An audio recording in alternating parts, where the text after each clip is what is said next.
ఈరోజైతే మా ఫ్రెండ్ అయితే ఊరికైతే వెళ్ళిపోతున్నాడనమాట. తనకు సెండ్ ఆఫ్ ఇయ్యడానికి అసలు చేసిన పనులు అన్నీ ఇన్ని కాదు. అసలు ఏమైందంటే సడెన్‌గా వాళ్ళ ఫ్రెండ్‌కి మ్యారేజ్ అని చెప్పి కాలొచ్చిందంట. ఇంకంతే మొత్తం బ్యాగ్ గంట ప్యాక్ చేసేసుకొని ఫ్రెండ్ మ్యారేజ్ కోసం అయితే ఊరికి స్టార్ట్ అయిపోతున్నాడనమాట. సరే అని చెప్పి నాకు ఆ మాట చెప్తే నేను స్టార్టింగ్‌లో నమ్మలేదు. ఇంకా తీరా చూస్తే అది నిజంగానే.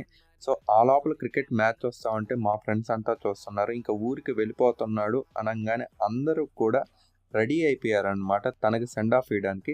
సో, ఇంక అలాగే తనతో పాటు మరొక ఫ్రెండ్ కూడా అదే సేమ్ టైమింగ్‌కి వేరే బస్‌లో అయితే ఊరికెళ్తున్నాడు. అంటే ఒకే టయానికి ఇద్దరికీ సెండ్ ఆఫ్ ఇయ్యడానికి ఇంకా అందరూ గ్యాంగ్ మొత్తం సిద్ధం అయిపోయాం. బట్ ఇక్కడ చూస్తే మరో ఫ్రెండ్ అయితే కాల్ మాట్లాడుతున్నాడు. మీ గ్యాంగ్‌లో కూడా అంతా జరగతా ఉంటే ఒక మూల కూర్చొని ఫోన్ మాట్లాడుతూ ఉండే ఫ్రెండ్ అయితే ఉంటాడు గదా! వాళ్ళనైతే ట్యాగ్ జేయండి. ఇంకా అలాగే మా ఫ్రెండ్స్ అయితే ఊరికైతే వెళ్ళిపోయారు.